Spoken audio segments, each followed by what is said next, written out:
Assalamualaikum warahmatullahi wabarakatuh. Eh, jadi di sini kami akan mempresentasikan mengenai hasil dari pengerjaan proyek kami untuk mata kuliah APPL atau Analisis dan Perancangan Perangkat Lunak. Nah, di sini untuk judul yang kami ambil, di sini kami membuat sebuah perancangan fitur pengajuan surat akademik online Siakadu Unila. Next. Selanjutnya untuk tim kami, di sini kami terdiri dari dua orang. Yang pertama saya sendiri, itu ada Syahrul Gufron Alhamdan dengan NPM 2315 061 063 bersama rekan saya. Izin memperkenalkan diri, nama saya Fikri Putra dengan NPM 2315061 075. Baik, langsung masuk aja ke yang pertama. Di sini ada proses bisnis. Nah, jadi di sini kami memilih surat akademik itu sebagai proyek yang kami buat. Nah, jadi di sini proses bisnis ini kami buat sebagai alur terstruktur, mulai dari pengajuan hingga persetujuan surat secara digital. Nah, menurut dari jurnal yang kami kutip, yaitu ada penelitian Rahayu tahun 2003 dan Daniel tahun 2003, itu menunjukkan bahwa sistem manual itu menyebabkan antrian dan keterlambatan proses. Kita bisa tahu sendiri, di Unila kan juga masih melakukan sistem secara offline atau secara manual. Datang itu kita ngantri, terus kita harus mengurus berkas-berkasnya itu secara berkala gitu. Nah, jadi dengan adanya sistem berbasis web ini, kami ingin mengembangkan sebuah eh, sistem yang nantinya bisa diakses menggunakan online, yaitu lewat formulir gitu. Nah, untuk metode di sini kami gunakan waterfall, terus di sini eh, mahasiswa nanti bisa mengisi formulir secara online. Terus juga ada admin yang verifikasi dan dekan yang menyetujui. Jadi mahasiswa dapat memantau status melalui fitur tracking. Jadi sistem ini meningkatkan efisiensi, transparansi, dan kepuasan pengguna. Meski kita harus integrasi data antara tangan digital agar lebih optimal. Next. Selanjutnya di sini ada fungsi utama. Fungsi utama itu yang pertama yang kami buat ada login pengguna. Nah, di sini untuk mengatur hak aksesnya yang pertama ada mahasiswa dan juga ada admin. Terus ada formulir online. Nah, di sini nantinya mahasiswa akan mengajukan suratnya itu bisa melalui formulir diisi sesuai sesuai dengan kebutuhan atau sesuai yang dibutuhkan oleh mahasiswa. Terus ada verifikasi admin. Nah, di sini admin itu melakukan verifikasi atau meninjau dari surat yang diajukan oleh mahasiswa. Jadi setuju atau tidak gitu. Terus di sini ada status dan notifikasi. Nantinya akan ada status yang bisa menampilkan kondisi dari surat tersebut. Terus juga nantinya bakal mengirimkan notifikasi notifikasi kepada penggunanya mengenai perkembangan dari pengajuan surat. Selanjutnya di sini ada unduh surat digital. Di sini untuk surat yang disetujui itu dapat diunduh langsung dalam format PDF. Terus di sini ada riwayat pengajuan. Nah, riwayat ini bisa menampilkan seluruh data yang sudah kita ajukan sebelum-sebelumnya. Next. Nah, di sini ada tujuan sistem. Tujuan sistem sini kami ingin meningkatkan efisiensi layanan administrasi dengan mengganti proses manual menjadi digital berbasis web. Terus juga di sini kami tujuannya itu untuk membuat sistem yang memudahkan mahasiswa untuk mengajukan surat akademik tanpa harus datang ke biro akademik. Terus yang ketiga di sini kami mempercepat verifikasi dan penerbitan surat melalui sistem otomatis dengan status pengajuan yang terupdate. Terus di sini kami juga ingin meningkatkan akurasi dan keamanan data melalui penyimpanan digital sehingga mudah dilacak dan minim kesalahan. Terus juga kami ingin mendukung transformasi digital tentunya di universitas menuju layanan akademik yang berbasis teknologi informasi. Nah, di sini ada manfaat sistem. Untuk manfaatnya, yang pertama itu ada efisiensi. Jadi di sini proses administrasi itu seluruh tahap pengajuan, verifikasi, dan penerbitan surat dilakukan secara digital. Terus ada kemudahan akses. Jadi di sini mahasiswa dapat mengajukan surat kapan saja dan di mana saja. Terus ada peningkatan profesionalisme, membantu pegawai administrasi agar bekerja lebih efektif. Terus juga ada penghematan sumber daya. Jadi di sini kita mengurangi waktu, tenaga, dan penggunaan kertas. Terus ada dukungan paperless administration, ya ini mewujudkan layanan akademik yang efisien dan ramah lingkungan. Baik, selanjutnya akan dilanjutkan oleh teman saya. Oke, baik. Lanjut di sini kita masuk ke tahap perencanaan proyek. Jadi, proyek sistem pengajuan surat akademik online pada Siakad Universitas Lampung bertujuan untuk menggantikan proses manual agar layanan lebih efisien, transparan, dan akurat. Jadi, pengembangannya menggunakan metode waterfall dengan tahapan berurutan mulai dari analisis hingga pemeliharaan. Metode ini dipilih karena kebutuhan sistem sudah jelas sejak awal dan proyek direncanakan selesai dalam 12 minggu, yaitu 3 bulan. Nah, di sini kita masuk ke estimasi waktu perencanaan proyek yang kita lakukan dari setiap waktu-waktu tersebut dari tahap pengembangan itu sendiri. Jadi yang pertama itu ada analisis kebutuhan. Di sini kita mengidentifikasi kebutuhan fungsional dan non-fungsional melalui wawancara, observasi, serta studi literatur terhadap proses pengajuan surat akademik dengan estimasi waktu selama 2 minggu. Setelah itu kita melakukan perencanaan sistem dengan mendesain use case diagram, activity diagram, sequence diagram, serta merancang struktur basis data dan antarmuka sistem yang user friendly dengan estimasi waktu 3 minggu.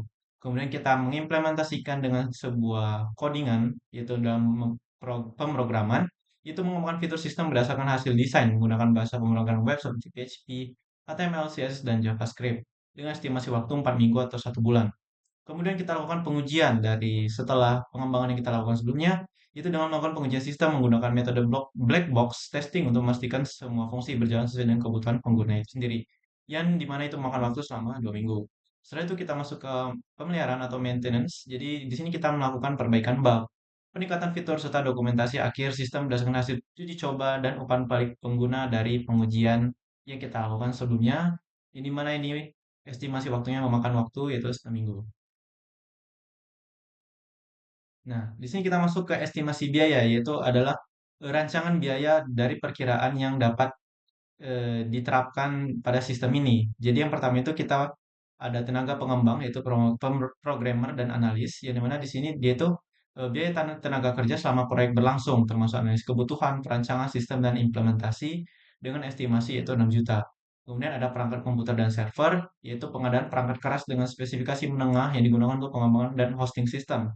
Yang mana di sini estimasi itu adalah 3 juta. Kemudian di sini ada aplikasi pendukung yaitu termasuk software dan tools. Jadi lisensi atau biaya utilitas seperti IDE, kemudian ada database management system dan layanan hosting domain itu memakan estimasi biaya itu sebesar 1 juta. Kemudian di sini kita pengujian sistem dan pemeliharaan. Jadi untuk setiap pengujian sistem dan pemeliharaan itu sendiri kita perlu biaya untuk validasi pengguna serta kegiatan pemeliharaan itu sendiri. Ini mana juga itu menyertai dengan dokumen sistem yaitu memakan biaya itu sekitar 1.500.000. Ini mana jika kita total dari seluruh komponen biaya yang kita terapkan pada sistem ini itu memakan estimasi biaya sekitar 11.500.000 rupiah. Oke, di sini kita masuk ke sumber daya manusia. Di sini adalah sebuah SDM atau sumber daya manusia yang dilakukan pada sistem Syafadu nilai ini. Jadi yang pertama itu kita ada project manager, yang mana project manager ini dia tuh mengatur jalannya proyek, menguasai jadwal dan menjaga koordinasi tim agar sistem ini dapat berjalan dengan lancar. Kemudian di sini kita masuk ke sistem analis, yang mana dia ini menganalisa kebutuhan pengguna dan menyusun spesifikasi sistem seperti kebutuhan fungsional, non-fungsional dan lain-lainnya. Kemudian ada UI UX designer yang mana di sini mendesain antarmuka atau interface yang menarik dan mudah digunakan. Serta UI itu dapat dikatakan sebagai UI user friendly agar dapat menarik konsumen. Kemudian ada programmer atau developer, yaitu sumber daya manusia yang mengimplementasikan rancangan sistem menjadi sebuah aplikasi web. Itu termasuk dari bagian front end maupun back end itu sendiri. Kemudian ada tester atau quality assurance engineer, yang mana di sini dia tuh menguji sistem dan memastikan bebas dari bug. Kemudian ada administrator yaitu mengelola server dan basis data agar sistem aman dan stabil. Baik, untuk next slide-nya akan dilanjutkan kembali oleh teman saya. Nah, baik, selanjutnya kalau tadi ada SDM, di sini ada sumber daya teknis. Nah, sumber daya teknis ini fokusnya kepada teknis-teknis atau apa aja yang kita gunakan. Mulai dari ini kayak ada yang pertama itu ada server dan database. Di sini kami menggunakan Apache sebagai server web dan MySQL atau bisa PostgreSQL untuk menyimpan data pengajuan suratnya. Terus untuk bahasa pemrograman di sini kami mengkombinasikan mulai dari PHP, HTML, CSS, dan JavaScript untuk membangun aplikasi web yang interaktif dan responsif. Terus ada framework. Nah, framework ini ada Laravel dan CodeIgniter. Nah, digunakan untuk mempercepat pengembangan untuk menjaga struktur kodenya tetap pada kerangka yang jelas. Jadi kita menggunakan framework. Terus juga ada tools, desain, dan dokumentasi. Nah, untuk tool desain ini, contohnya Draw.io kami gunakan untuk membuat diagram-diagram kami. Tadi ada use case, terus ada Figma ini sebagai desain UI untuk gambaran bagaimana sistem nanti akan dibuat. Terus ada Word dan Google Docs di sini sebagai dokumentasi proyek atau pengerjaan proyek yang tertulis seperti laporan dan catatan-catatan lainnya. Nah, selanjutnya di sini ada metodologi yang digunakan. Nah, seperti yang sudah dibahas-bahas sebelumnya, kami di sini menggunakan metode waterfall. Nah, jadi metodologi yang kami gunakan ini eh, untuk membangun surat akademik online pada Siakadu di Universitas Lampung. Jadi, kenapa kami pilih waterfall? Eh, jadi waterfall di sini memiliki tahapan kerja yang sistematis, terstruktur dan mudah dikontrol. Nah, seperti yang kita tahu bahwa sistem apa fitur yang ingin kami buat itu kan udah jelas. Terus jadi eh, untuk waterfall itu kan kita gunakan apabila kita membuat sebuah sistem yang itu udah jelas mau buat apa. Jadi di sini kami milih model ini sesuai untuk sistem akademik dan kebutuhannya sudah stabil dan dia teridentifikasi sejak awal. Jadi di sini ada juga kutipan menurut Handika dan Siaan tahun 2019 itu metode waterfall itu menekankan proses berurutan dari analisis kebutuhan, perancangan, implementasi, pengujian hingga pemeliharaan sehingga setiap tahap dapat diselesaikan dengan terencana dan terdokumentasi sebelum berlanjut ke tahap berikutnya. Next.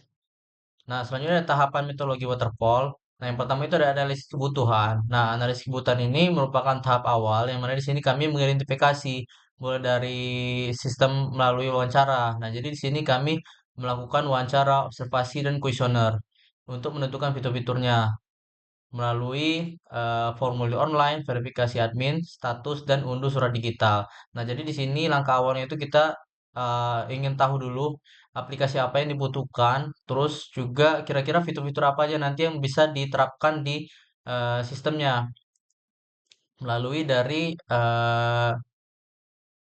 wawancara dan kuesioner yang kami lakukan. Selanjutnya ada perancangan sistem. Nah, perancangan sistem ini kami buat rancangan arsitekturnya, mulai dari diagramnya, yaitu ada use case, activity, sequence. Terus juga ada basis datanya dan antarmuka agar sistem mudah digunakan dan efisien. Terus di sini ada implementasi. Nah, untuk implementasi ini kami menerapkan desain ke dalam kode program atau di sini bagian codingannya lah. Di sini kami masuk ke bagian pembuatan codingannya menggunakan PHP, HTML, CSS, JavaScript, dan MySQL sebagai database-nya itu secara modular. Terus ada pengujian sistem. Nah, di sini pengujian sistem ini kami akan menguji terlebih dahulu menggunakan metode black box testing. Dan di sini kami setelah implementasi itu kan aplikasinya udah jadi, udah ke tahap bisa dipakai kan. Jadi sini kita uji dulu sistemnya, memastikan semua fitur itu bisa berjalan tanpa error. Terakhir ada pemeliharaan atau maintenance. Nah, di sini melakukan perbaikan bug atau ada masalah-masalah setelah aplikasi tersebut. Jadi kan mungkin aja ada masalah-masalah seperti bug, terus juga kita bisa meningkatkan fitur serta penyesuaian lagi kebutuhan baru agar sistem stabil dan aman digunakan untuk jangka panjang.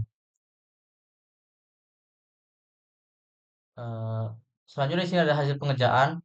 Hasil pengerjaan ini yang pertama itu ada tahap analisis. Tahap analisis ini kita mengidentifikasi kebutuhan pengguna melalui wawancara dan observasi seperti dijelaskan tadi. Nah, di sini kami memperoleh kebutuhan utama seperti login pengguna, formulir, pengajuan surat online, terus ada verifikasi admin, terus ada status pengajuan dan unduh surat digital. Terus ada yang kedua ada tahap perencanaan. Tahap perencanaan ini kita menghubungkan antar aktor dalam sistem yaitu mahasiswa, admin, dan sistem. Nah, di sini mahasiswa mengajukan surat, admin memverifikasi dan mengubah status sementara sistem untuk mengolah data serta mengirim notifikasi secara otomatis. Terus yang ketiga ada tahap pengembangan use case. Nah, ini untuk hasil pengerjaan visualisasi.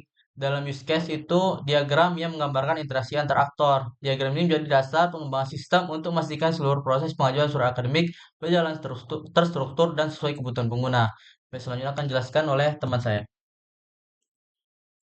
Oke, baik. Di sini seperti yang telah dijelaskan oleh teman saya sebelumnya. Jadi di sini kita mengulik kembali dari setiap proses-proses yang telah kita buat sebelumnya, yaitu untuk termasuk dari tahap analisis kebutuhan, kemudian ada tahap perencanaan dan tahap dari pengerjaan itu sendiri. Yang di sini kita mengimplementasikan dari apa saja yang telah kita kerjakan dari setiap proses-proses tersebut. Jadi di sini kita fokus untuk pertama, yaitu untuk tahap analisis kebutuhan. Jadi untuk tahap analisis kebutuhan ini kita mengimplementasikan untuk kebutuhan fungsionalnya.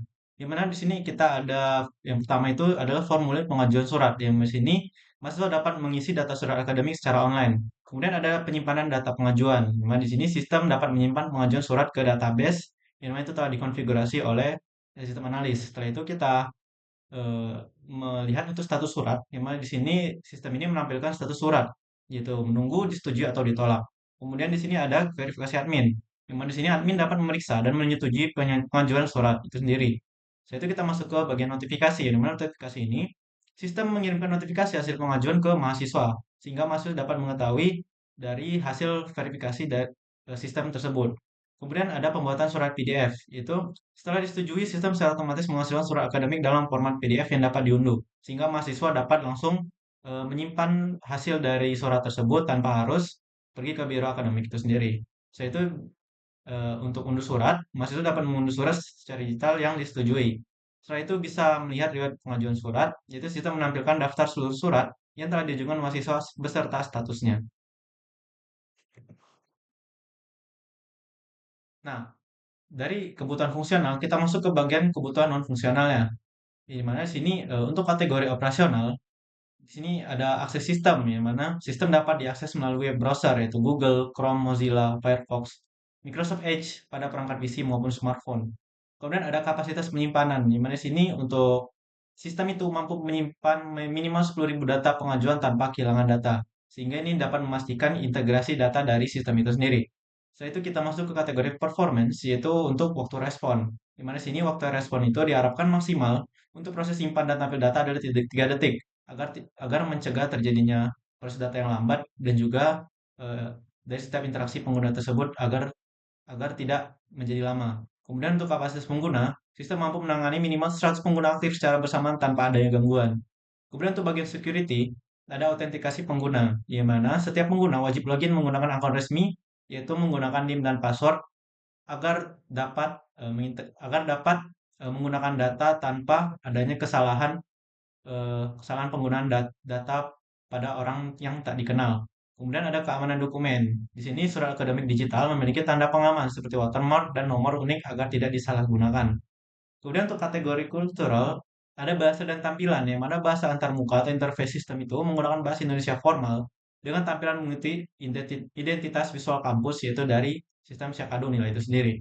Kemudian ada politikal, yaitu kepatuhan kebijakan. Di sini, format surat itu dan proses verifikasinya harus mengikuti kebijakan resmi akademik Universitas Lampung dan fakultas terkait agar sesuai dengan ketentuan-ketentuan yang berlaku.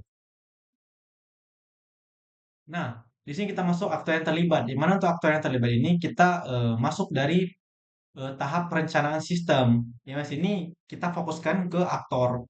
Jadi untuk aktor itu sendiri kita di sini definisikan ada tiga, yaitu mahasiswa, yaitu sebagai pengguna utama yang mengajukan surat akademik melalui sistem dengan mengisi formulir dan mengunggah data pendukung.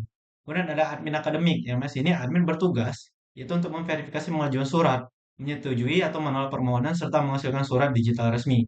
Kemudian ada sistem itu sendiri yaitu Siakado, di sini sebagai media penghubung yang menyimpan dan data pengajuan, kemudian mengatur status surat, mengirimkan notifikasi kepada mahasiswa, dan menghasilkan dokumen surat digital dalam format PDF.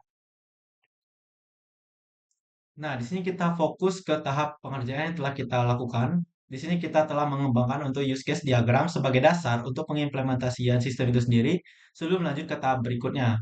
Di sini kita merancang untuk sistem pengajuan surat akademik. Di sini terdapat beberapa aktor dan juga beberapa use case yang terjadi di dalamnya.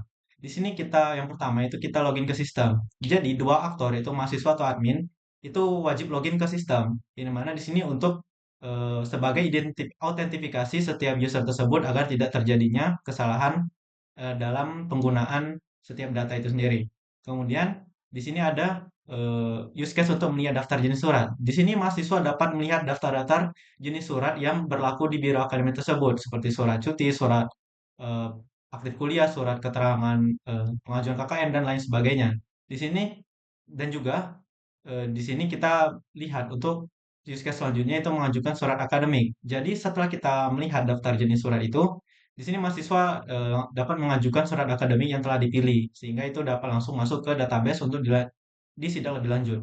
Kemudian di sini ada use case mengunduh surat disetujui, yang dimana setelah admin itu melakukan verifikasi dan telah disetujui oleh admin, maka surat tersebut dapat diunduh secara langsung melalui web tersebut berdasarkan hasil dari verifikasi tersebut itu disetujui.